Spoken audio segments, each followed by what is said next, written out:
haven't joined the FB group UC Marinos, I would like to invite everyone to please join UC Marinos, and if you haven't subscribed in the official YouTube channel of UC Marinos, please also subscribe.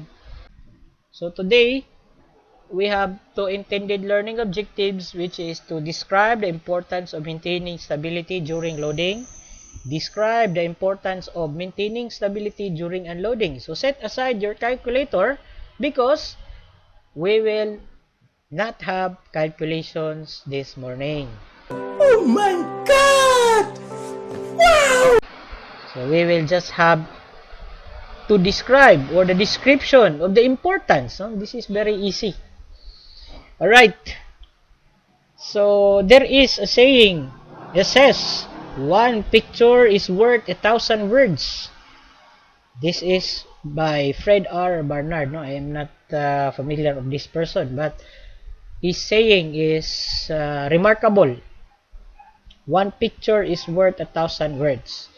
Right, so let's use this quotation by Fred R. Barnard to meet the intended learning objective, which is to describe the importance of maintaining the ship stability during loading and unloading. On the picture on the left side of the screen, we have here the SL Star general cargo ship, which carries container, obviously. So it tilted to one side and eventually capsized, as per report, along berth. So it is moored at the GT while this incident happened at Bandar Abbas, Iran, Rajai Port, Iran, Persian Gulf, in the morning of March 19, where the year was not specified, while performing cargo operations. So this happened during cargo operations. Reportedly, there is a discrepancy between the dockers and the crew, which lead to the ship losing its stability. It was caused by either cargo shifted or it was wrongly stowed or loaded. The ship had 153 containers on board, and some of them already surfacing and floating around. 14 crew were mainly Indian nationals, and thanks God, all are reported to be safe. So in this incident, we can say that a picture paints 1,000 words. If we do not maintain the stability of the vessel where we are loading or unloading, probably this will happen to our vessel. Always remember that our shoulder board, 3 bars and the 4 bars, you have the responsibility to your ship, which is worth millions, also your cargo, which is worth millions, and to the marine environment. If anything happens at sea involving ship, the marine environment always suffers. And lastly, the lives of the crew, where we could not pay or restore once it was taken by the incident caused by negligence. Now, let me tell you that this is not a isolated incident, because we have another example, we have another picture which paints 1,000 words. The general cargo ship Ali. So what happened to SL star is not isolated because it happens in a different part of the globe. So this happened from time to time because of varying conditions or situations which leads the vessel to capsize. Again, we have another picture here on the left side which is a ship sinking or capsizing. The general cargo ship Ali Aga capsized and sank at port of Silivri Banderma in Turkey, as per local media. The vessel was docked at the terminal to take empty containers, but started developing list to starboard due to incorrect loading. Now let us try to figure out what happened after my readings. The master ordered all the crew to abandon the vessel, but freighter capsized in a few minutes, so it capsizes, just like SL Star, causing injuries to 12 people, crew, and the dock worker. So what happened here is they have loaded empty containers, and simply because it is empty, that's why the officer and the master is very confident that it can be loaded on deck. No, sometimes because this kind of vessel, this is only just a small vessel, probably 1,000 or 2,000 gross tonnage, and they come and goes to this port from time to time.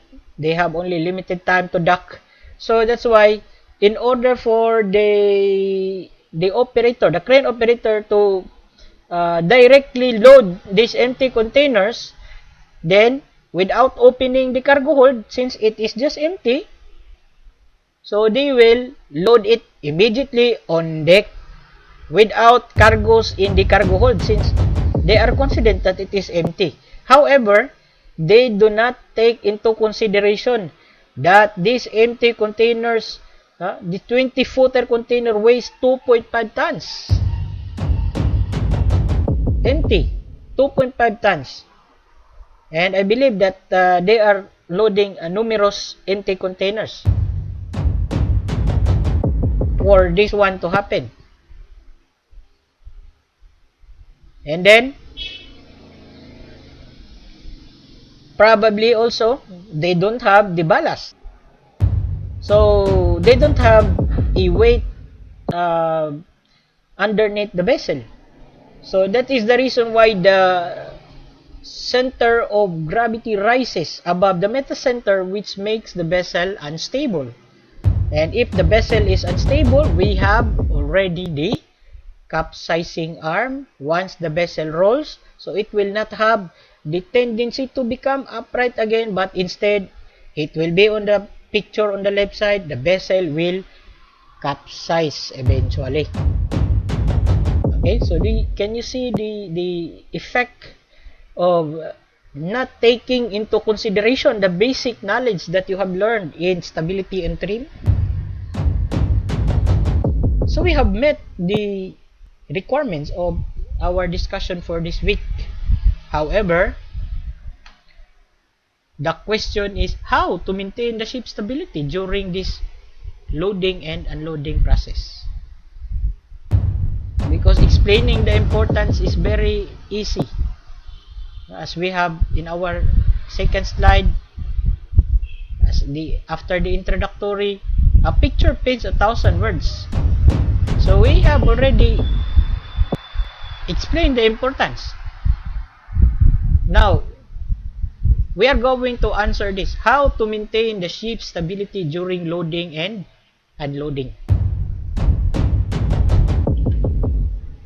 The chief officer is responsible to the master for the safe loading or ballasting of the vessel, so that stability, stress, and trim are acceptable throughout the entire voyage, and that the vessel remains manageable in a seaway without excessive shear forces, bending moments, pounding, or vibration.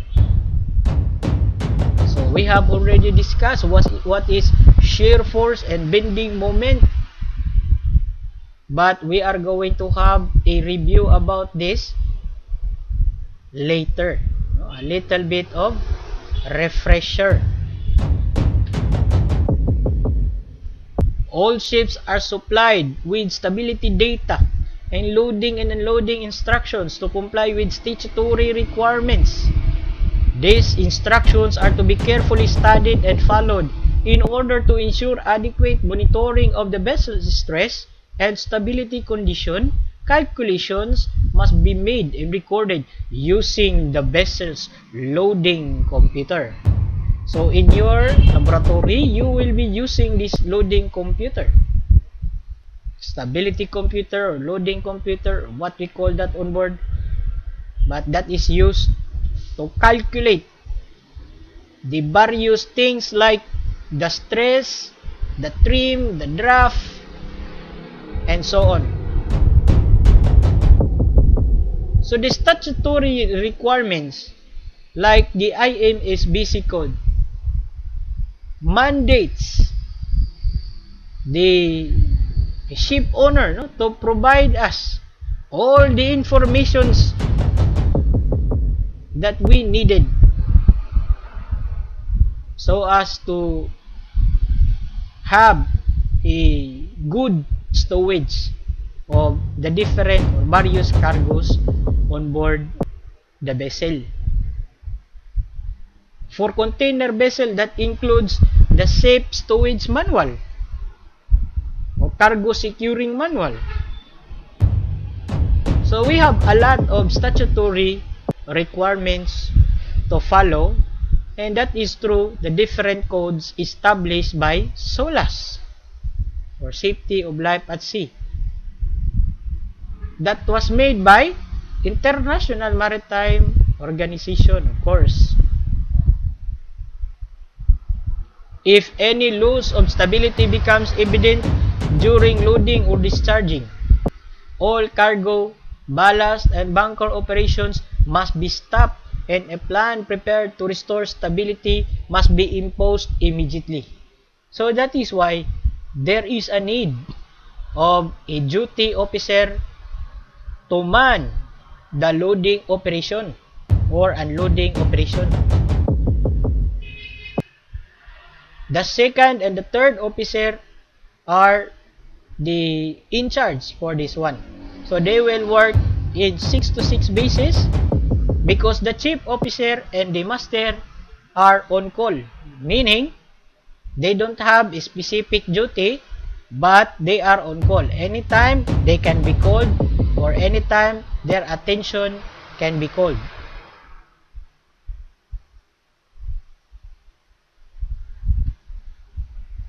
The chief officer also must ensure that the loading or discharging sequence is such that the vessel's stability is never compromised and that the permitted stress limits are never exceeded.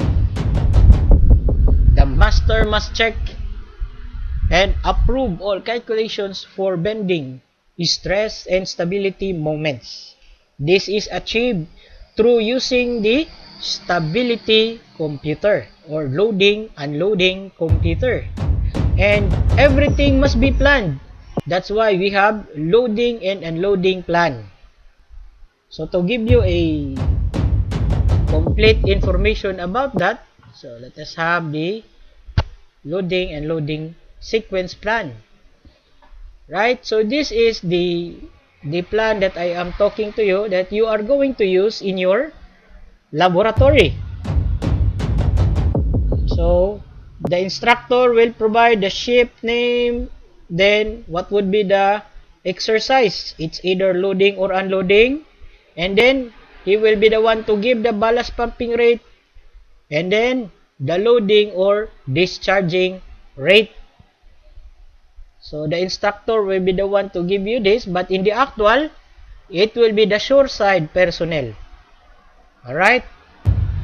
So the instructor also will give the maximum main drop, minimum main drop, the maximum trim aft or trim by the stern, and maximum trim by the bow. In the actual, it will be given by the master as per the statutory requirements, no? Based on the different codes laid by the SOLAS Convention, like for example the IMSBC code and so on. Okay, so in this sequence, you are going to put the sequence number, like for example 1A. A means the conveyor, no? Because it depends on how many conveyor do we have. Like for example, we have two conveyors, so it will be A and B, right? So let's put into example. We have one conveyor, and then we are going to load at hold number 3. How many tons? We have 5,000 tons of cargo. And then, what will be the ballast operation? So, this is to discharge the ballast number 4. And how many hours will it take? So, upon calculating the ballast pumping rate, it will be 4 hours. And then, comments, OOD must monitor. So, you have here the 2.5 forward drop, updraft 4 meters, BM, SF, BM means bending moment, then shear force, and then the trim of the vessel. So, where will you be able to obtain this information? By simply looking at the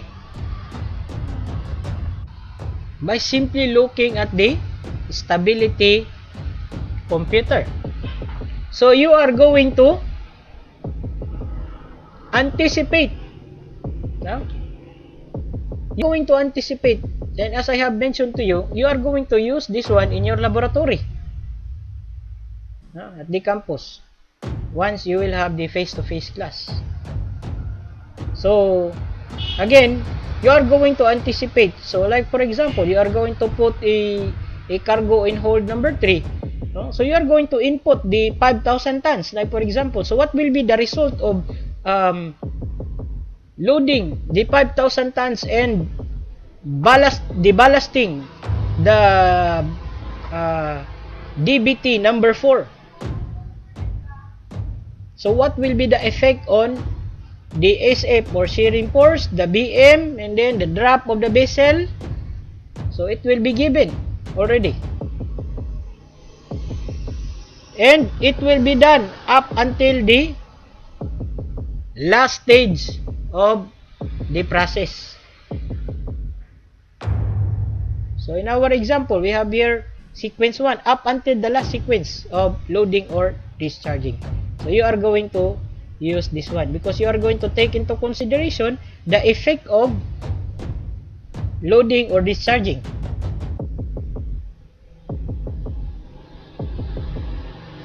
Okay?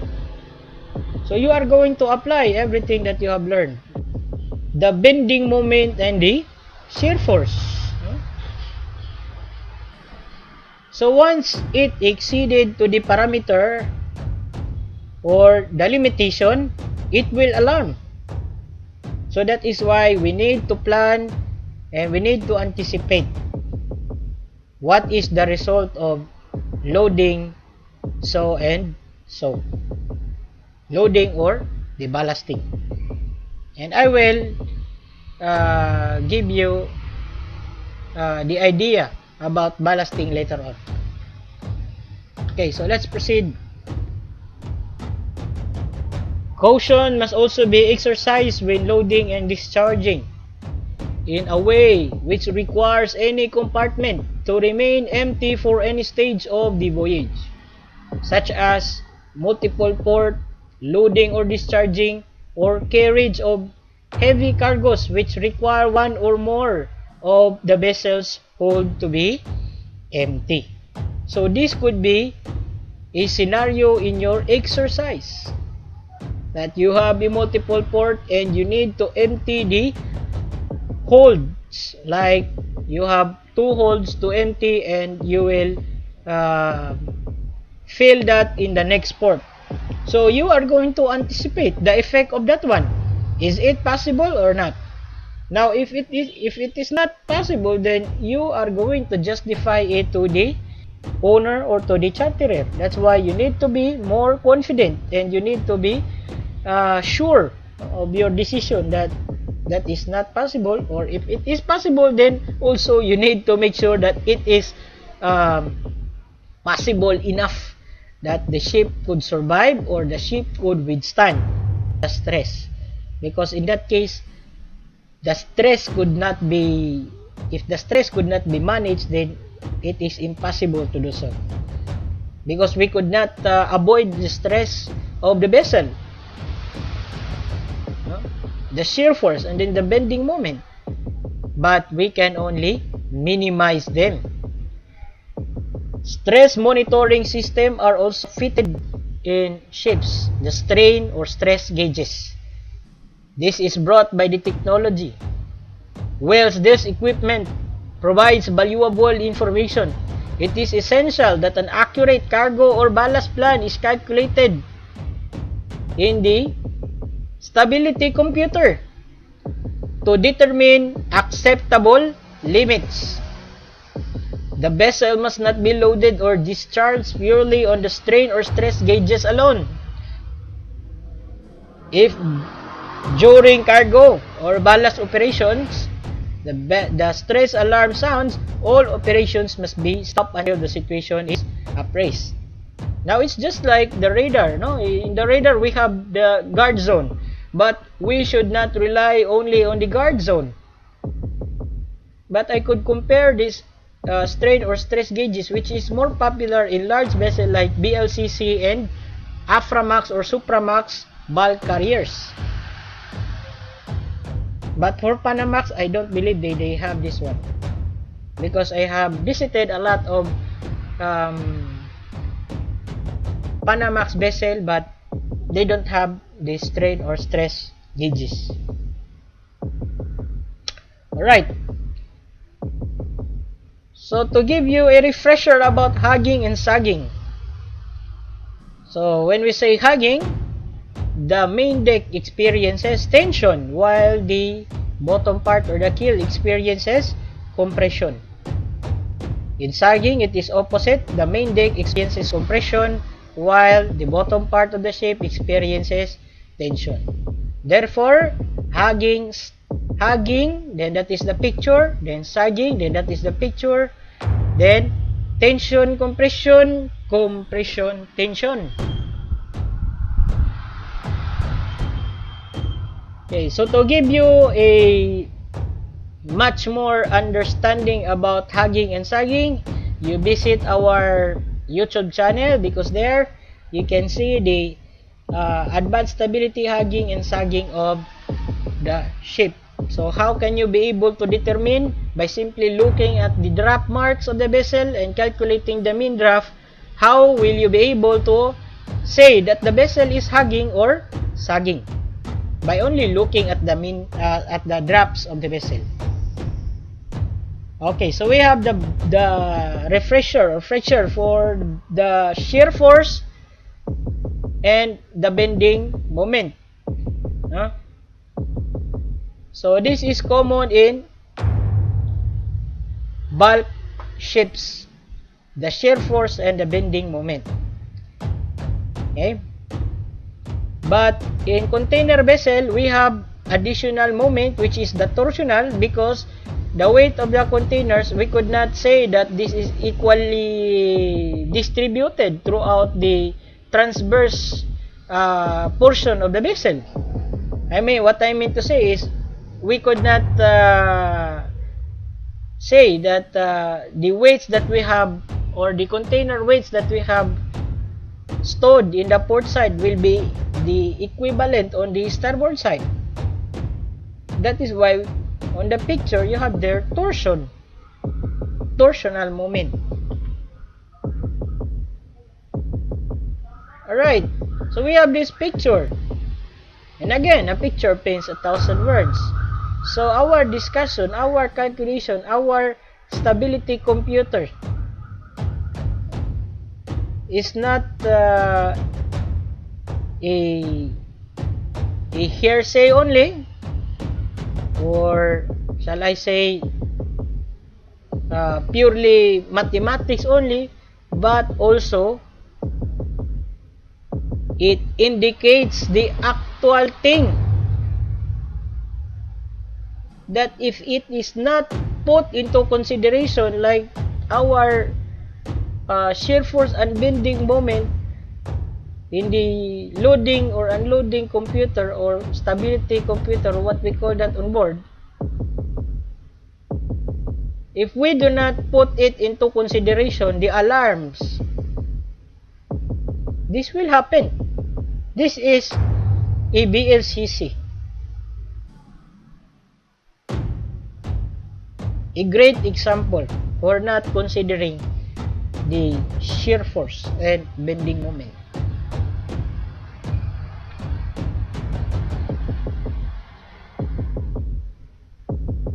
The stress monitoring system of the vessel. So it is located on the midship portion of the vessel, port and starboard, then aft, then forward. So we have 4. So as I have promised, we will have a fresher for shear force and bending moment. So this is a picture of the effect of the shear force on the upper portion, where we have the load or the weights which act downward and the buoyancy which act upward. We have a big hold, so this is the effect. So the ship has the tendency to collapse, and due to the effect of shear force, then we will have the bending of the vessel depending on the weight distribution. Alright, so how can we be able to manage this effect or minimize the effect of the shear force and the bending moment? So you have here already the idea based on the picture.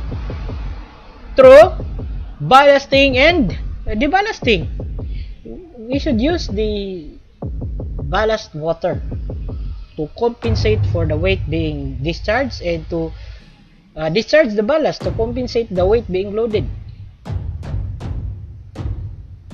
Now for bulk carriers, we have the topside tank, then we have the hopper tank, and then we have the double bottom tanks. Okay. For container ship, we have the side tank, container ship, and oil tanker ship, and then we have the double bottom tank. For ro-ro ship and general cargo, have the bottom tank. But for all ships, all of the type of ship, we have the after peak tank, and then we have the forward peak tank. Okay, so these ballast water, we are going to use them to compensate for the shearing force and the bending moment. So ballasting and deballasting operations, ensure that all ballast tank air vents are open. These are the precautions. Sound tank frequently during ballast operations, and recheck the soundings after closing the tank and overboard valves, as accidental refilling of tank which was deballasted may occur. So these are the precautions to be taken. The ballasting and deballasting operations must be carried out under the supervision of the duty officer, and they must coordinate with the engine department or the duty engineers. When compiling the ballast program, the chief officer is to take the following into account: the draft of the vessel and the available depth of water, the stresses and bending moments, the trim of the vessel, the listing during any self-unloading, the rate of loading or discharging of the cargo, and also the ship's stability. The duty officer is to closely monitor the operation and keep in close communication with the duty engineer during the phase of ballasting and deballasting, and if any abnormalities may occur, the chief officer must be called. Then, soundings are to be taken on commencement and after the pumping of the ballast tank. And it should be recorded from time to time. All ballast tank air vent pipes must be opened and verified before any ballasting or deballasting operations. Filling of double bottom tanks, upper side tanks, or wing tanks is when possible to be by gravitating only when we are unloading. Because if we are loading, then we have to discharge the ballast tank as soon as possible. So to avoid overflow and stress when topping up, a sounding must be taken and the pump stop before the water level reaches a maximum. So that is the good practice. Sound the tank before the tank will be completely filled, so as to avoid reaching the maximum level and overflowing. So that would be all for this afternoon. So we started morning, so this is already noon, no? Suppose. And then this presentation is brought to us by bulkcarrierguide.com. So this is the main reference that we use in our presentation. So thanks to them. Alright. So if you don't have any question, then always remember the meaning of stability, which is the ability of the ship to return from its upright position after being held by internal or external forces. Thank you for being with me. I hope to see you so next week. Stay safe, sound, and healthy. God bless everyone.